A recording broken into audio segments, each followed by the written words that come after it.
A graça e a paz do nosso Senhor Jesus Cristo esteja em vosso coração, meu irmão e minha irmã. Meu nome é Arlan Oliveira e é com enorme prazer que eu estou aqui com você hoje, nessa live. Eu tenho certeza que Deus vai falar no seu coração, que você será edificado. Hoje nós estamos no 4º dia. Tenho certeza que você já tem uma história para contar a respeito daquilo que Deus já tem feito na sua vida. Eu te desafio a você a enviar agora um link para as pessoas que você tem orado. Essas 7 pessoas que você tem colocado diante de Deus, envie agora um link para que ele possa assistir junto conosco. Envie também um direct também para aqueles que estão no Instagram, para que eles possam estar juntos conosco, para a sua célula, para o seu discipulado. E eu gostaria que agora você se reunisse aí com a sua família, para nós confessarmos aqui a palavra. Pega o seu livro, hoje é o 4º dia. E o texto é Salmo 91, versículo 9. Vou ler aqui para vocês.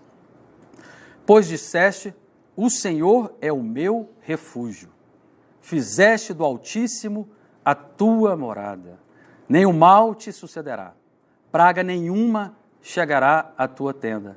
Porque aos seus anjos dará ordens a teu respeito, para que te guardem em todos os teus caminhos.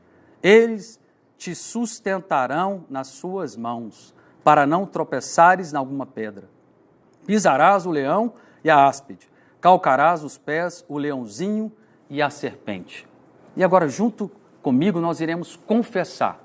Confessar é você colocar na primeira pessoa e chamar a existência para a sua vida. Está aí no seu livreto?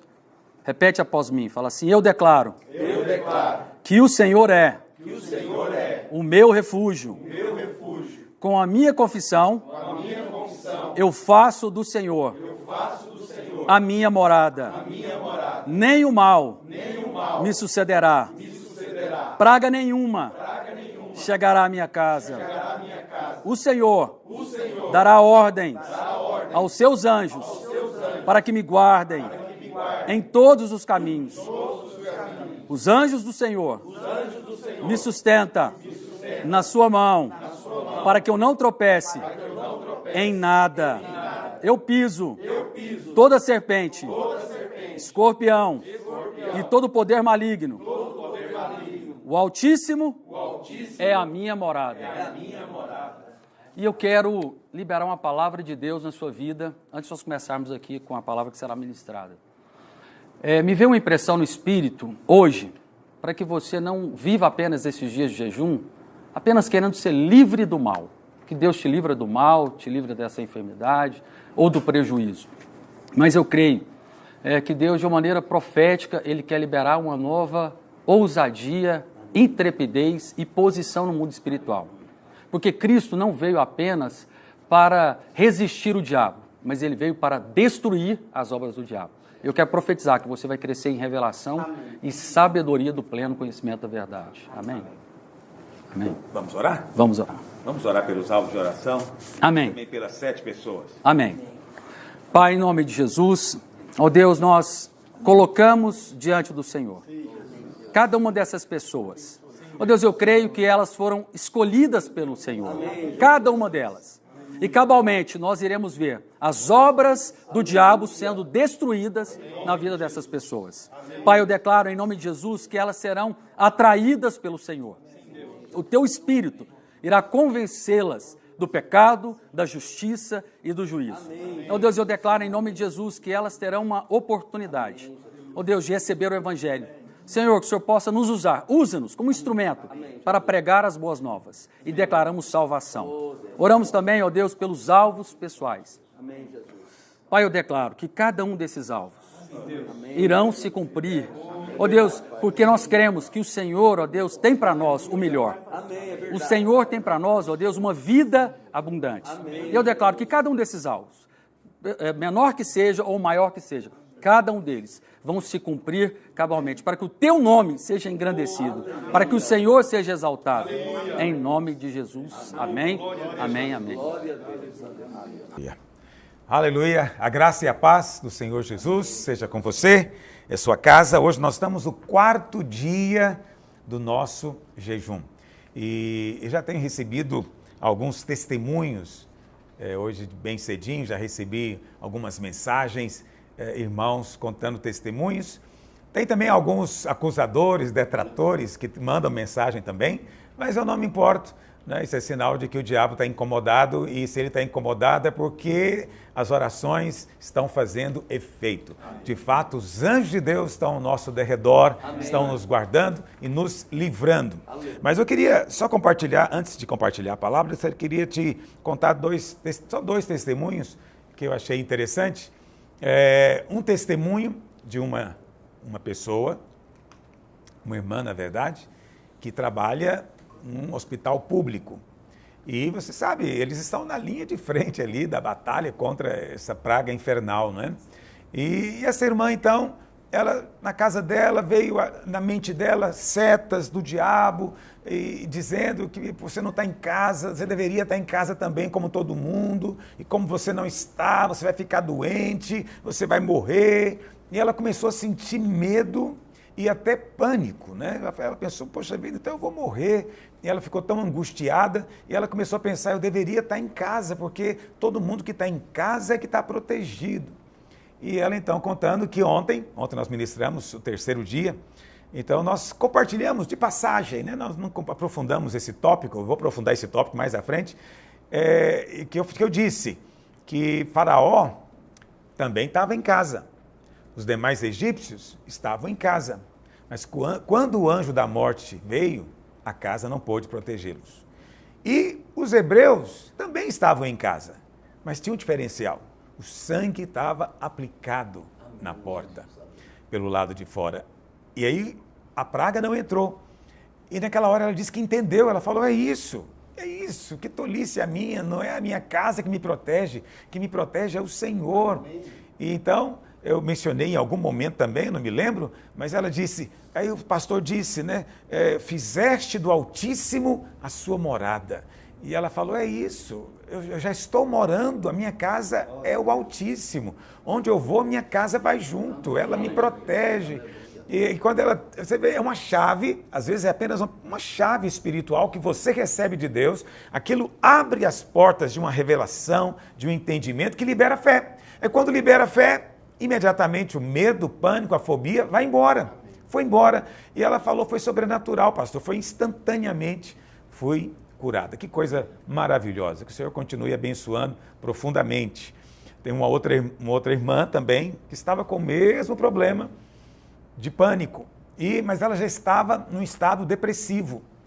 E desde que, há um mês atrás, começou todo esse assunto de pandemia, ela foi se deprimindo, e ela ainda é jovem, deve ter os seus 17 anos de idade, e ela ficou tão angustiada, tão deprimida, que para conseguir dormir, ela tinha que dormir com os pais. Ela ia para o quarto dos pais, deitava no meio dos dois para conseguir dormir.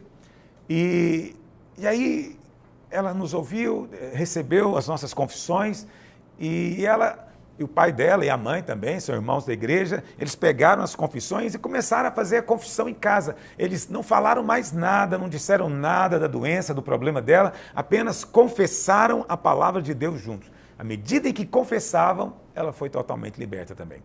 Não foi ninguém que foi lá orar. Entende? Era um ataque espiritual, uma seta maligna, mas quando você diz o está escrito, isso tem poder. Amém. Isso tem poder espiritual. Então, eu gostaria de ouvir mais testemunhos, se você já tem experimentado no Senhor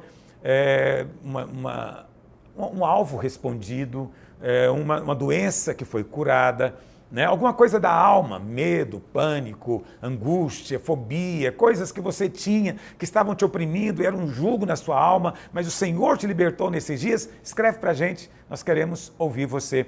Mas também aqueles que têm sofrido, né, também debaixo de, às vezes, um pecado específico que não consegue soltar. Às vezes é o pecado da imoralidade, da impureza, da pornografia. Você não consegue se soltar daquilo, mas nesses dias, né, por causa da palavra, da unção, do ambiente, você buscando a face de Deus, você tem experimentado do céu a libertação. Escreve para a gente também. Você pode colocar nos comentários lá no Instagram, pode mandar uma mensagem também no WhatsApp, ou no YouTube, você pode colocar onde você achar melhor. Ok? Você não precisa colocar seu nome, mas como os comentários já vêm com o nome, né? Você pode mandar uma mensagem para a gente, que a gente quer ouvir também para ser edificado. Amém? Então você já percebeu que nos últimos 3 dias nós estamos basicamente falando do Salmo 91 e hoje vamos continuar no Salmo 91. Nosso jejum é sobre proteção. Nós estamos falando das asas do Altíssimo. Nós estamos falando de como a galinha acolhe os seus pintinhos, o Senhor também quer te acolher, quer nos acolher. Essa proteção não é automática, ok? As verdades do Salmo 91, as promessas ali, elas não vão acontecer de maneira automática.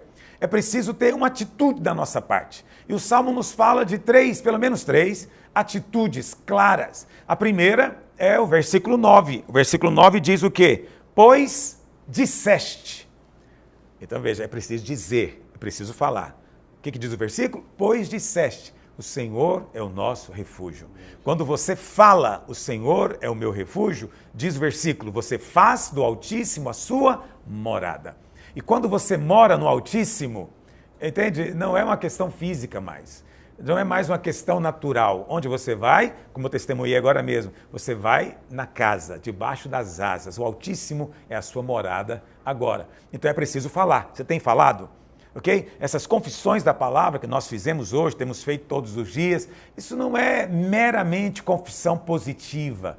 Então vários detratores, né, mandaram mensagem para a gente, questionando e dizendo que nós somos um tipo de heresia porque nós confessamos a palavra. Veja, então Jesus foi o primeiro, meu Deus do céu, porque foi Jesus quem fez, foi Ele quem nos ensinou. Está escrito, está escrito. É assim que nós resolvemos as coisas, é assim que nós ensinamos a palavra e é assim também que nós lidamos com o inimigo das nossas almas. Está escrito. Aleluia. Então nós não fazemos meramente confissão positiva. Isso aí as pessoas falam para tentar denegrir o poder da palavra de Deus. Mal sabem que estão sendo instrumento do diabo, fazendo calar a boca dos filhos de Deus. Nós não confessamos porque acreditamos que nós temos poder. Não, quem tem poder é a palavra de Deus. Só que a palavra de Deus no papel não tem poder. Não adianta você colocar a Bíblia aberta na sua estante. A palavra de Deus tem poder na sua boca. É preciso falar, pois disseste. A gente vai entrar mais em detalhes sobre isso daqui a uns dias, ainda no Salmo 91. Então a primeira atitude é essa, fale. A segunda atitude no verso 14 diz, apegue-se a Deus com amor. O versículo diz, porque a mim se apegou com amor, eu o livrarei e o colocarei a salvo. Então a segunda coisa é apegue-se a Deus com amor. Mas a terceira atitude é essa que eu quero me deter com você hoje, está no final do verso 14 também, Salmo 91. O verso diz, porque a mim se apegou com amor, eu o livrarei, poluei a salvo, e termina dizendo o quê? Porque conhece o meu nome. Conhece o meu nome. Então, conhece, primeira coisa, diga, fale, declare, proclame, confesse, o Senhor é o meu refúgio. Segunda coisa, apegue-se a Deus, esteja próximo, né? Esteja chegado, não fique longe, ok? Apegue-se ao Senhor. Terceira coisa, conheça o nome de Deus, amém? Então o Salmo 91 é uma promessa maravilhosa de que seremos guardados, ok? Então enquanto o mundo todo está sofrendo, esse é um testemunho que eu ouvi hoje também. Me arruma uma água, por gentileza. Um testemunho que eu ouvi, fiquei muito triste. Uma pessoa conhecida nossa estava nos dizendo que o senhor nem é tão idoso assim, de 62 anos. Né? 62 anos, quando ficou sabendo que ele estava no grupo de risco, que se ele pegasse essa gripe ele ia morrer, ele deu surto também de pânico, só que ele não conhece o Senhor, ele não tem a quem clamar, ele não tem a quem falar, ele fugiu para sua fazenda. Mas você não pode fugir simplesmente das coisas espirituais. E lá na fazenda ele teve um ataque do coração de medo. Tanto medo, ele teve um ataque do coração e acabou falecendo. Quer dizer, ele morreu por causa do coronavírus? Não sei.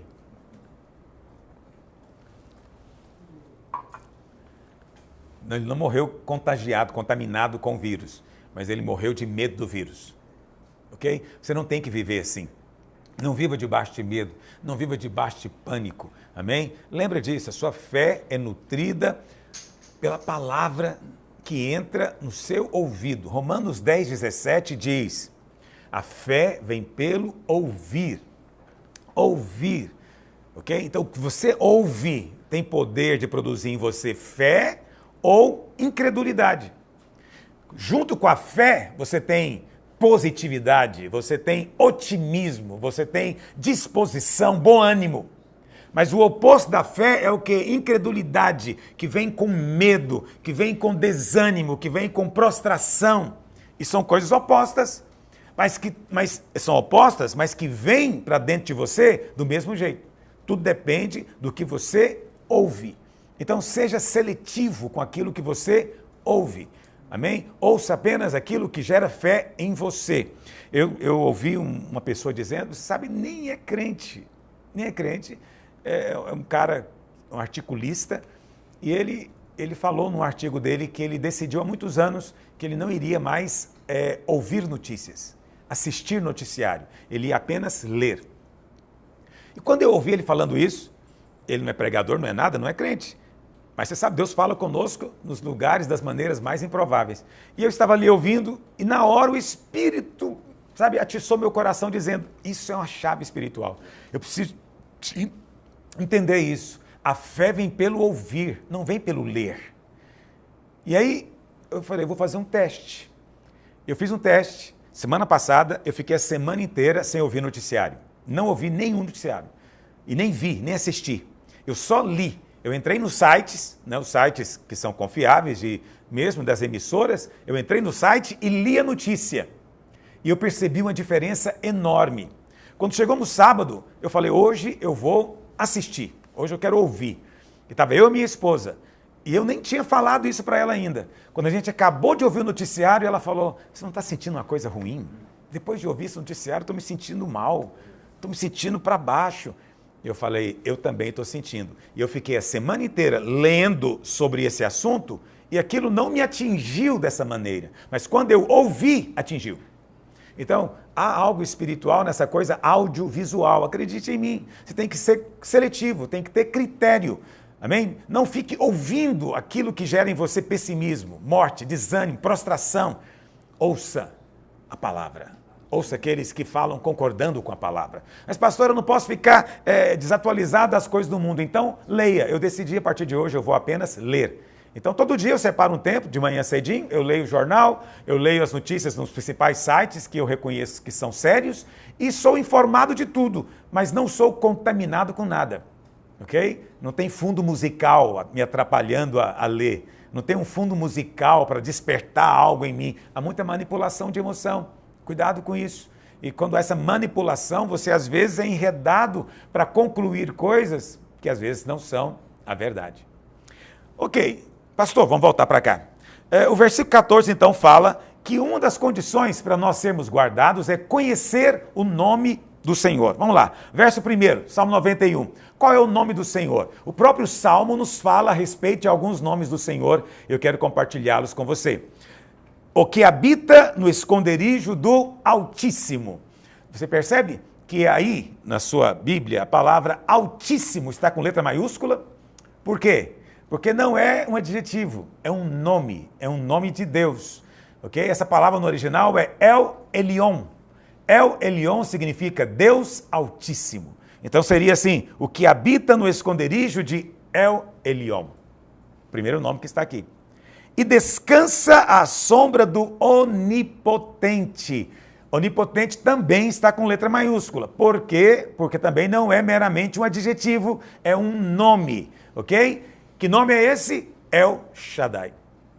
El Shaddai. Então, o que habita no esconderijo de El Elyon, descansa à sombra de El Shaddai. Diz ao Senhor. Aqui você percebe que a palavra Senhor está com todas as letras maiúsculas. Isso acontece em todo o Velho Testamento. Por que disso? Todas as vezes que você lê a palavra Senhor com todas as letras maiúsculas, no original não é Senhor. No original é um nome redentivo de Deus, o nome da aliança, que na verdade, são 4 consoantes, YHWH, ok? Você não consegue pronunciar, mas historicamente aceita-se a pronúncia como Jeová, Yahvé, Yahweh, Yehová, ok? Você pode escolher como você quer pronunciar, a pronúncia não é o mais importante, mas é Senhor, essa palavra que está aí. Diz ao Senhor, meu refúgio e meu baluarte, Deus, meu em quem confio. Deus. Aí está o 4º nome, Deus. Pastor, não é um nome genérico? Não, é Deus. No original é Elohim. Elohim é Deus, ok? Então você tem, agora vamos ler então o versículo novamente com os nomes que estão aí nesses 2 versículos. O que habita no esconderijo de El Elyon e descansa à sombra do El Shaddai, diz a Jeová, meu refúgio e meu baluarte, meu Elohim, em quem confio. Fica até bonito, né? Ficou até poético. Mas esses nomes, eles não estão aí por acaso. Na palavra de Deus, nada é colocado por acaso. Esses nomes estão aqui por um propósito espiritual, para nos ensinar algo. Então, quando você tem... os irmãos sabem que eu gosto muito desse princípio hermenêutico chamado princípio da primeira menção.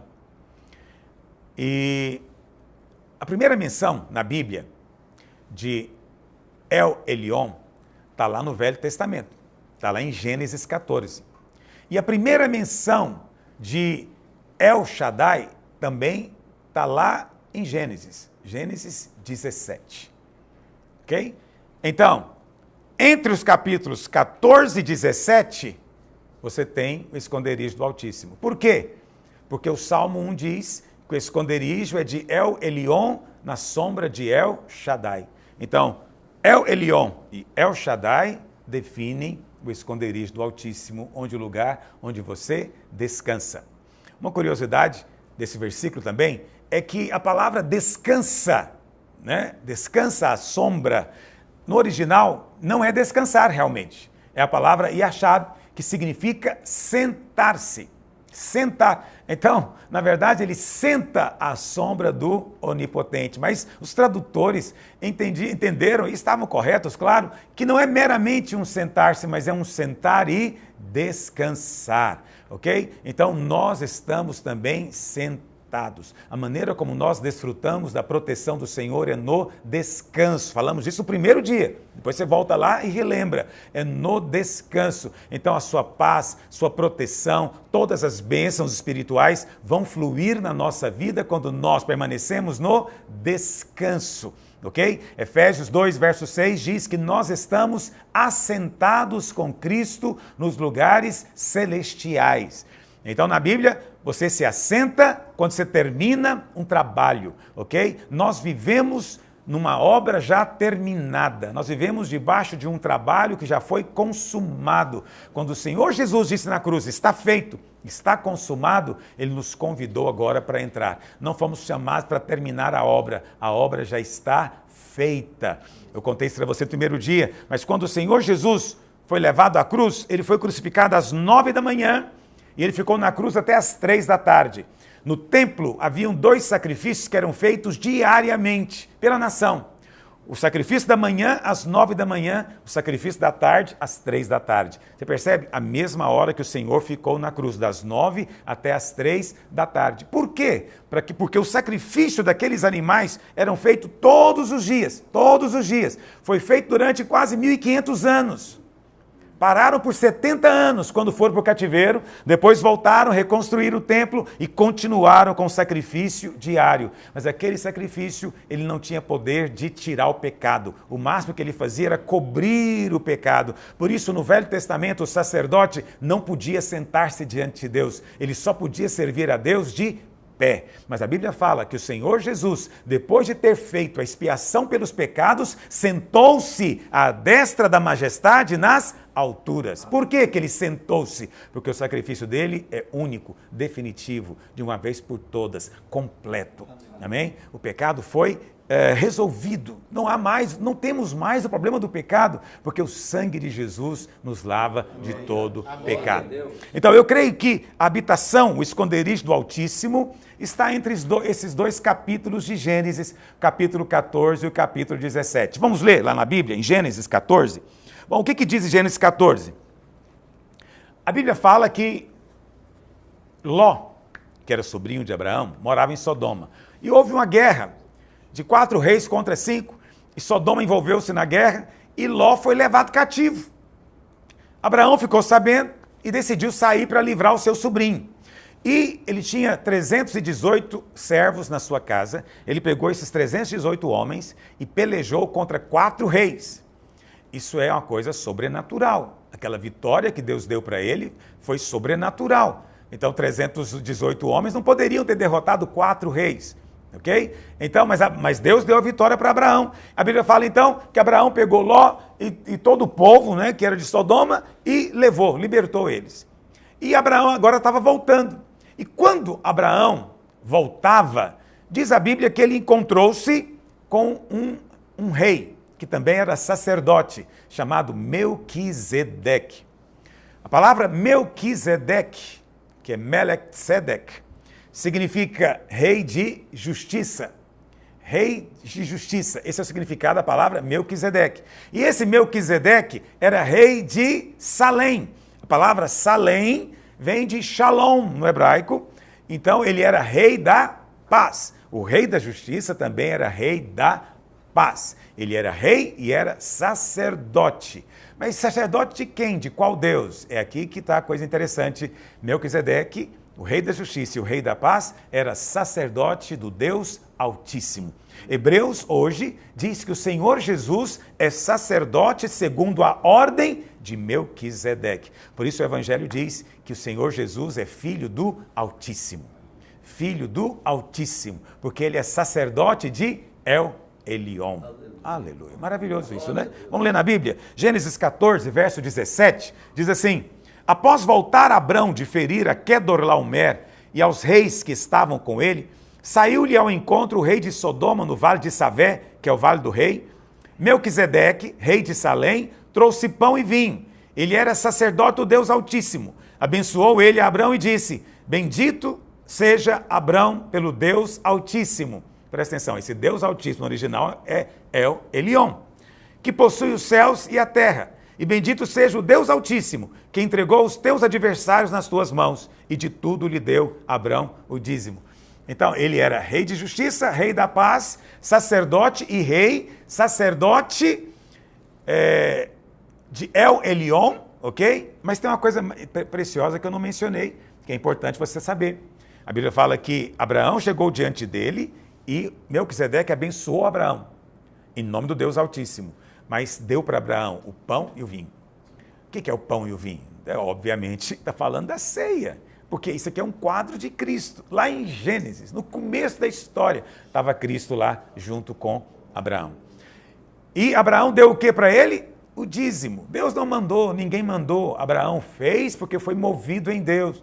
Mas tem gente até hoje que fala contra o dízimo, ok? Dízimo tem nada a ver com a lei. Dízimo tem a ver quando você entende o pão e o vinho. Quando Abraão entendeu o pão e o vinho, a resposta dele foi entregar o dízimo. Quando você não entende o pão e vinho, filho, também você vai ficar achando que o dízimo é uma obrigação. Não faça. Só faça depois de entender o pão e o vinho. Ok? Então, esse aqui é o capítulo 14, é a revelação de El Elyon. E a revelação de El Shaddai, está lá em Gênesis 17, verso 1. Ok?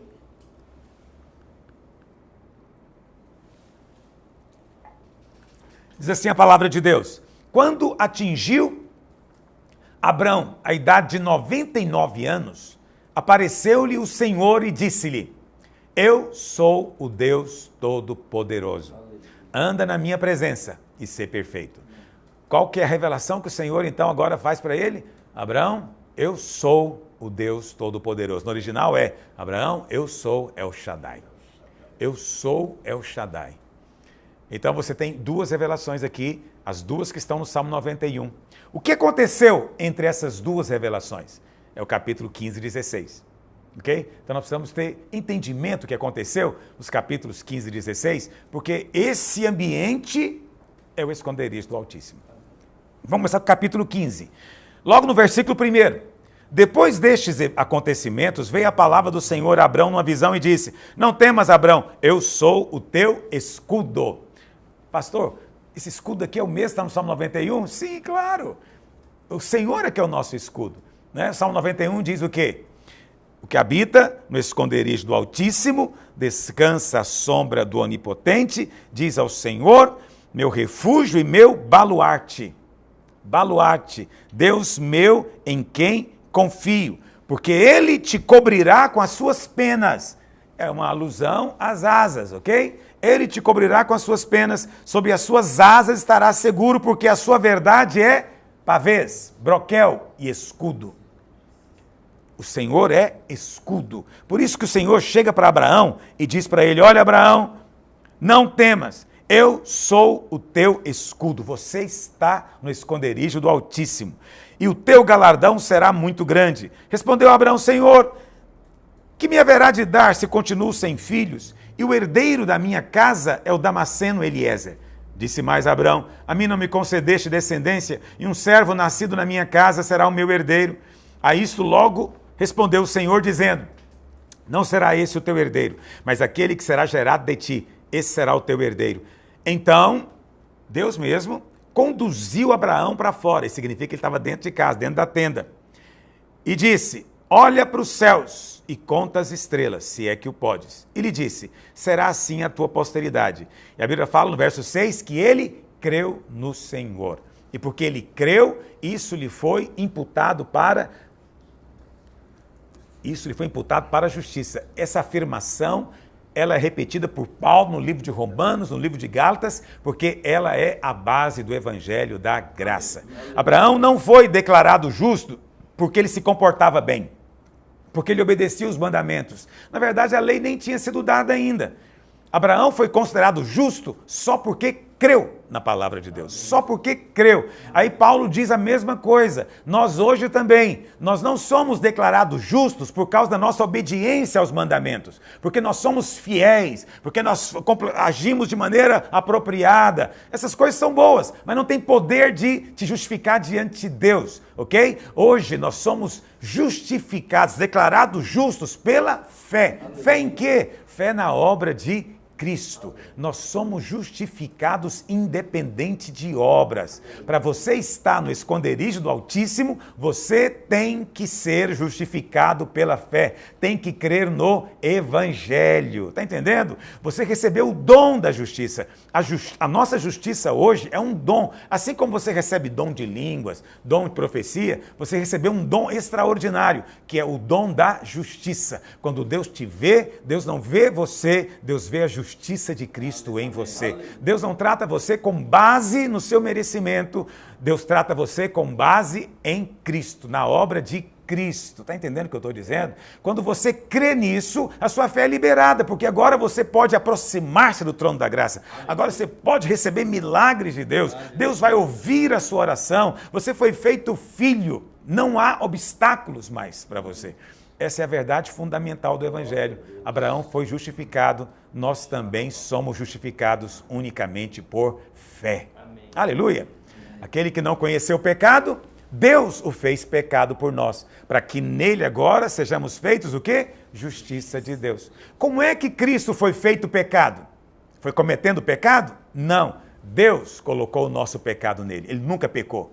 E nós? Como nós fomos feitos justiça? Foi praticando justiça? Não, para nós isso é impossível. Deus pegou a justiça de Cristo e colocou em nós. Essa é a troca do Calvário. Ele levou meu pecado e me deu a sua justiça. Levou a minha doença e me deu a sua saúde. Está entendendo? Ele levou o meu castigo e me deu a sua posição. Ele tomou a cruz e me compartilhou o trono. E agora estou sentado com ele. Ele se fez filho do homem para que eu agora seja feito filho de Deus. Essa é a troca maravilhosa do Evangelho. Não se canse de falar disso, não se canse de meditar, de confessar essa verdade. A Bíblia fala então que Deus entra em aliança com Abraão. Isso é chamado de aliança abraâmica. E você sabe, a nova aliança é uma continuação da aliança abraâmica. Por isso nós também somos chamados de filhos de Abraão. Por quê? É na carne? Não. É no Espírito, porque nós somos justificados como Abraão, por fé. Ok? E o que aconteceu no capítulo 16? Esse é um problema. No capítulo 15 nós temos a justificação, no capítulo 16 nos deparamos com um problema. Qual problema? Agar. Abraão resolveu ter um filho com a escrava, Agar. Isso não foi ideia de Deus, ok? Agar era uma escrava. Essa escrava foi dada a Abraão de presente quando Abraão desceu ao Egito. E a Bíblia fala então que Agar teve um filho, e o nome do filho foi Ismael. Não devemos encarar as coisas apenas como uma mera história. Paulo diz, no livro de Gálatas, que tudo isso é alegórico. Agar simboliza a lei, Sara simboliza a graça. Agar gerou Ismael, que simboliza a carne. Mas Sara vai gerar Isaque, que simboliza que eles são nascidos do Espírito. Ok? Então, é muito sério essa coisa de voltar para ter um filho com Agar. Agar é a lei. Não volte mais para a lei. Uma vez que você foi justificado pela fé, tenha muito cuidado para não voltar para a lei representada por Agar.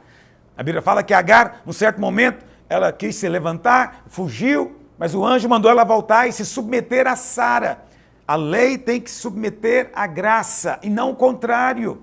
Ok? Então, em outras palavras, eu preciso dizer para você, uma vez que você é justificado pela fé, não volte a andar confiado na lei. Abraão agiu confiado na carne, e isso custou para ele 13 anos.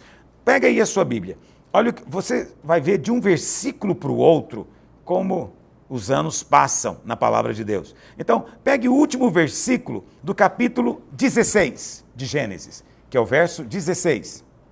Então, Gênesis 16, verso 16, diz assim: era Abrão de 86 anos, quando Agar lhe deu à luz Ismael. Quantos anos tinha Abrão? 86. Agora, olha o verso seguinte, só um verso depois. Quando atingiu Abrão a idade de 99 anos, olha aqui, 99, quantos anos se passaram? 13. 13 anos. Apareceu-lhe o Senhor e disse: olha, Abraão, eu sou Deus Todo-Poderoso. Quando é que Abraão esteve qualificado para conhecer El Shaddai? No dia que ele não tinha mais poder nenhum nele mesmo. No dia em que você não tiver mais poder nenhum em si mesmo para fazer, aí Deus vem e se revela para você como aquele que pode todas as coisas. Deus esperou Abraão chegar ao fim de si mesmo. Deus esperou Abraão chegar ao ponto que ele não podia ter filho mais. Ele não tinha mais vigor natural para ter filho. Ele precisava agora de um milagre. Agora Deus aparece novamente e fala, eu sou o autor desse milagre, eu sou El Shaddai. Quantos de nós já chegamos a esse ponto de reconhecer que por nós mesmos não podemos? Na nossa força não podemos. Tudo depende do poder de Deus, tudo depende de El Shaddai. Todos nós, em algum momento, temos que chegar a esse ponto de desistir da nossa força, desistir de confiar na nossa habilidade e passarmos a descansar no Senhor, naquele que trabalha por nós. Amém. O esconderijo do Altíssimo é esse lugar. Quando Abraão chegou ao fim de si mesmo e sentou e falou, eu não posso mais. Aí o Senhor fala, então agora é minha vez de fazer. Amém. Eu sou El Shaddai. Aleluia. Amém? Então, precisamos ter essa expectativa alargada pela revelação de El Elyon, o Deus Altíssimo, que possui os céus e a terra, e El Shaddai, o Deus Todo-Poderoso. Então não importa o tipo de situação que você pode estar enfrentando, a maior parte de nós não está doente, ok? Não vai pegar vírus, amém.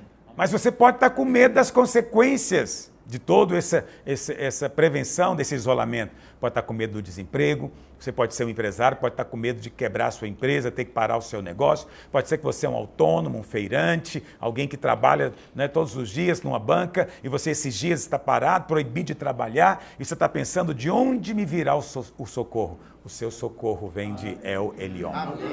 O seu socorro vem de El Shaddai. Nesses dias de jejum, descanse seu coração, porque no seu descanso está a sua força. Quando você descansa, Deus trabalha por você. Mas quando você quer fazer, Deus espera você parar, nem que demore 13 anos. Abraão demorou 13 anos. Não demore tanto assim. Né? Exorto você amorosamente. Para quê? Para que ficar 13 anos? Não, desista hoje e fala, eu dependo do Senhor. Ele faz na minha vida. Amém. Ele vai continuar fazendo. Quantos dizem amém? Amém? Isso é muito poderoso. Mas o Salmo, ainda no verso 1 e 2, você tem a revelação de mais dois nomes, que é Elohim e Jeová. Elohim e Jeová. Deixa eu ver aqui. Então, você vai ver o capítulo 1 de Gênesis, como é que ele começa? No princípio criou Deus. O nome que está lá não é El Elyon, não é El Shaddai, não é Jeová, não. É Deus. A palavra Deus no original é Elohim. Elohim está no plural, né? Antes que alguém pergunte, eu vou logo avisando. Está no plural, o singular é Eloá. Por que a palavra Deus está no plural? Bom, por duas razões, na minha opinião. Primeiro é porque no hebraico o plural é uma maneira de mostrar majestade, intensidade. Mas a segunda razão, na minha opinião, é porque Deus é triuno. Deus é Deus Pai, Deus Filho e Deus Espírito Santo. É por isso que no verso 26 diz, disse Deus, façamos o homem. Gênesis 1, 26. Façamos o homem. Ok? Esse façamos aqui é plural. Por que plural? Porque é Deus Pai, Deus Filho e Deus Espírito Santo. Ok? É o Deus Criador. Todas as vezes que Deus quer falar com a sua criação, ele se apresenta como Elohim. Mas a outra palavra que está lá é Jeová. Jeová. E você vai ver que quando o homem aparece em cena, mesmo que Deus está ali criando o homem, não é mais só Elohim, é Jeová, Elohim. Você pode ver no capítulo 2, né? No verso 4, esta é a gênese do céu e da terra, quando foram criados, quando o Senhor Deus. Você vai encontrar a expressão Senhor Deus em todo o capítulo, porque Deus está criando o homem. Quem está criando o homem? Jeová, Elohim. Ok? Senhor Deus. Ele é Deus, criador, mas com o homem, ele não é só criador.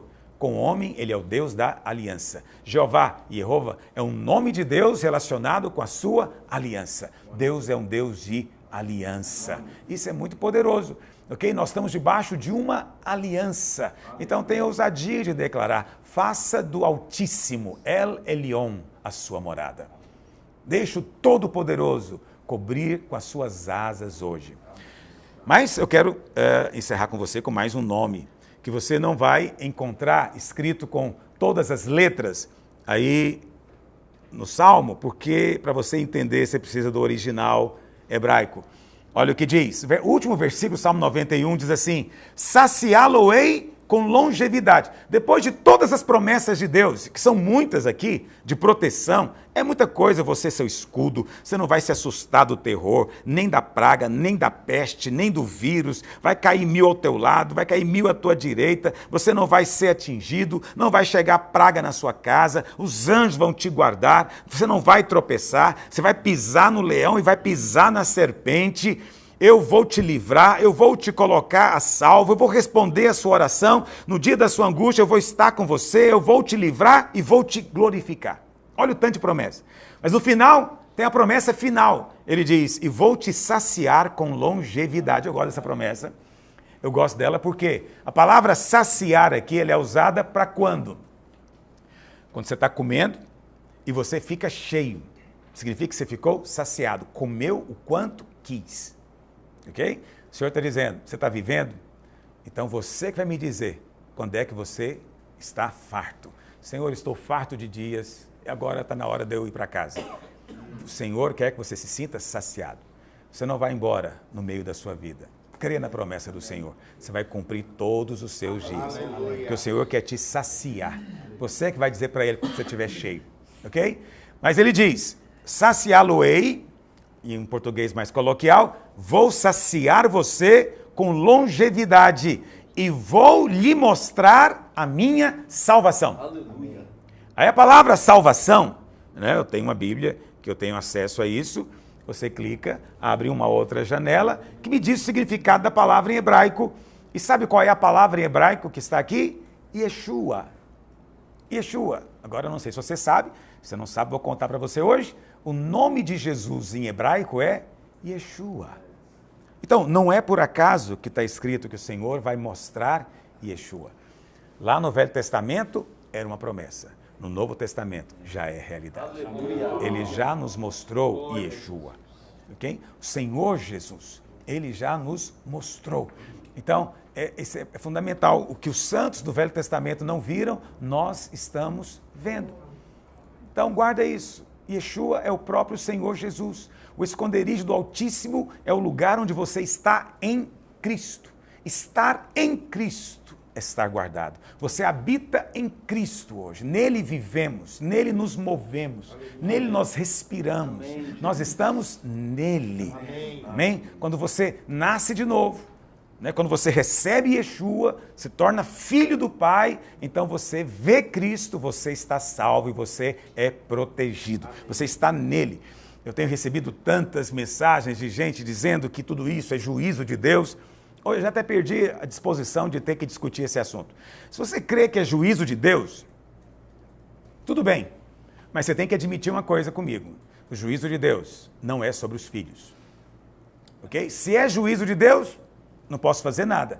Eu não creio que seja, eu creio que tudo isso é obra maligna, porque o diabo veio para matar as pessoas, ok? Cristo não, veio para dar vida, não matar ninguém de vírus, tá bom? Então, se você crê que é juízo, você tem que admitir comigo que todas as vezes na Bíblia que veio o juízo de Deus, não veio sobre o seu povo, ok? A Bíblia fala no tempo do dilúvio, Deus viu Noé, Deus separou Noé. Hebreus 11, verso 7 diz que Noé foi justificado por fé.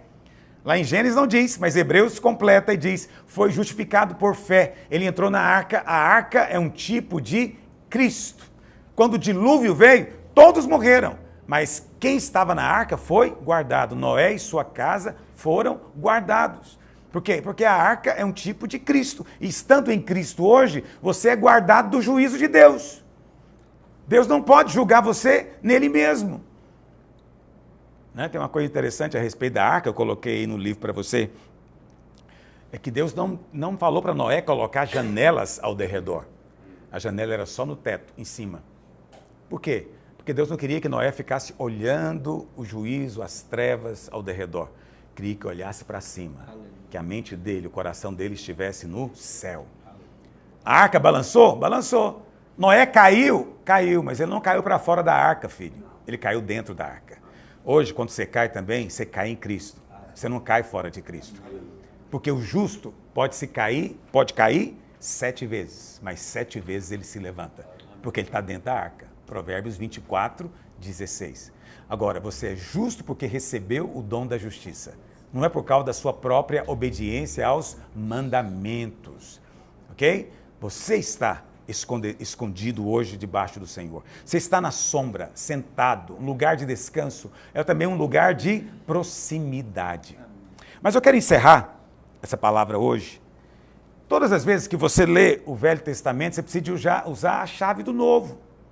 Ok? E tem algo que precisa ser acrescentado aqui que o Senhor Jesus veio para revelar.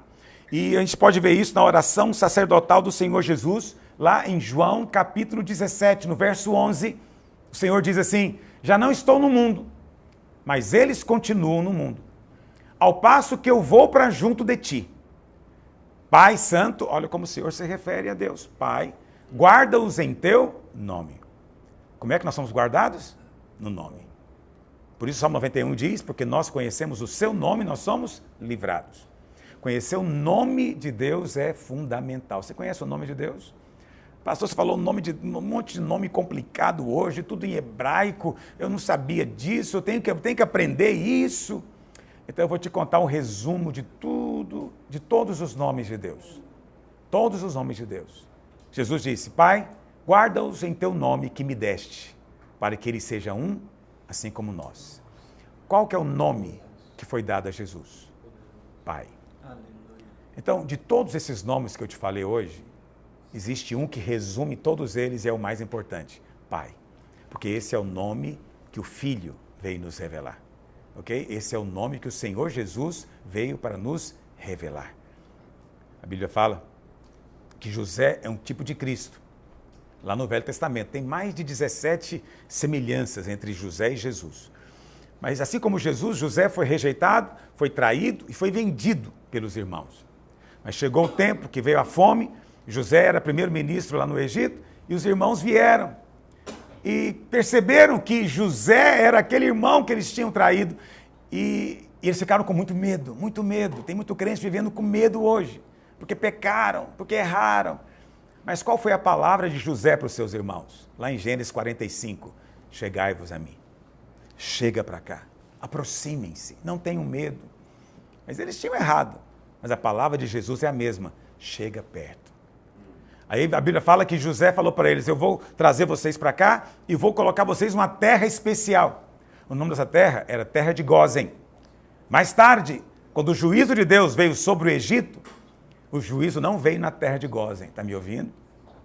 Está me ouvindo? O juízo não vem. Se é juízo de Deus essa praga, nenhum crente vai ficar doente.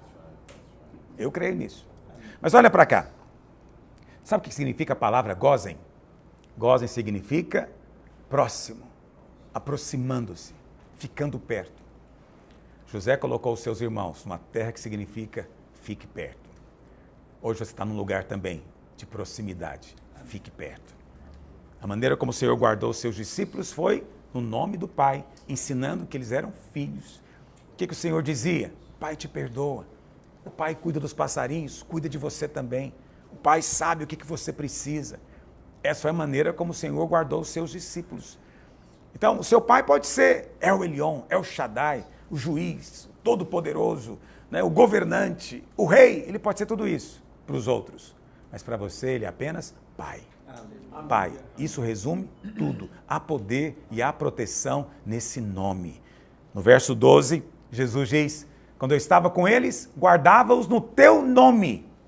Todo o tempo o Senhor guardou os discípulos. Então, nenhum deles nunca ficou doente. Nenhum deles. E olha, eles impunham as mãos sobre os enfermos. Eles oravam com todo tipo de doença contagiosa. Mas nunca ficaram doentes. Pelo contrário, a saúde deles passou para todos em quem eles tocaram. Amém? Então, o Senhor Jesus hoje nos guarda da mesma maneira. Guarda-nos no Pai. Infelizmente, muita gente ainda vive numa religião formal e distante. Aproxime-se. É a terra de Gósen. Chega perto. Chega no trono da graça. Você foi feito filho. E como filho, o Pai coloca as asas sobre você. Amém? Vamos participar da mesa do Senhor. Glória a Deus, irmãos, a graça e a paz. Como é bom poder saber que nós temos um Pai que nos ama, um Pai que está feliz conosco, um Pai que tem prazer em nos abençoar. Agora nós vamos participar da mesa do Senhor e o Pai está lá, está nessa mesa. E, meu irmão, e sobre essa mesa há muitas bênçãos sobre ela para que nós possamos desfrutar. Esse é o momento em que você não deve se aproximar com medo, nem acusado, sentindo a acusação na sua vida. É porque você pode se achegar não pelo que você tem feito ou que você deixou de fazer. Nós nos achegamos, como o pastor Luiz acabou de ministrar, porque Jesus Cristo fez tudo por nós na cruz. Sabe, que nesse momento você possa ter alegria, prazer em estar na presença do Senhor. Nós vamos, eu quero antes ler um versículo com você. Na verdade, a palavra de Deus diz lá em 1 Coríntios, capítulo 11, versículo 26, que todas as vezes que nós comermos do pão e bebemos do cálice, nós estamos anunciando a morte de Cristo até que Ele venha. Jesus está voltando. Maranata, ora vem, Senhor Jesus. Amém. Você pode dizer isso agora aí onde você está? Outra coisa que você precisa estar consciente está lá em Hebreus capítulo 8, versículo 12, que diz, pois das suas iniquidades usarei de misericórdia e dos seus pecados jamais me lembrarei. Aleluia. Sabe, você pode ter paz nesse momento, sabendo que os seus pecados passados, presentes e futuros, todos foram perdoados em nome de Jesus. Amém? Pegue o seu cálice, o seu pão, melhor dizendo, erga aos céus, feche os seus olhos nesse momento. Diga, este pão é o corpo do Senhor Jesus, que recebeu na cruz as minhas maldições, para que hoje eu seja abençoado.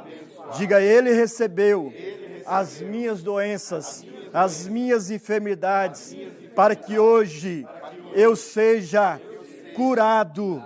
Diga, ao comer de Cristo, eu recebo proteção, paz, alegria, prosperidade. Diga, hoje eu tenho livre acesso à mesa do Pai e eu posso desfrutar de todas as bênçãos em nome de Jesus. Pegue o cálice, feche seus olhos, erga aos céus, diga, aqui está o pagamento de toda dívida que constava contra mim. Diga, Ele pagou a maldição, Ele pagou o preço de todos os meus pecados. Diga, ao tomar deste cálice, eu declaro que tenho fé em nome de Jesus na obra da cruz. Diga, eu declaro que eu estou nele. Eu sou justo, porque Jesus se fez justiça em meu lugar. Diga, por isso, ao tomar do cálice, eu sou abençoado. E eu declaro que não há nenhuma condenação, nenhuma acusação, nenhuma maldição, nenhuma praga chegará à minha casa e na minha vida. Diga, em nome de Jesus. Aleluia. Coma do pão e beba do cálice nesse momento, em nome de Jesus.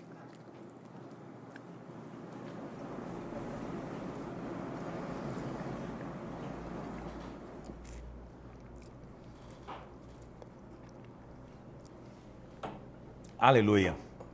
Que tempo precioso tem sido esse, né? De refrigério, de graça, de favor sobre as nossas vidas.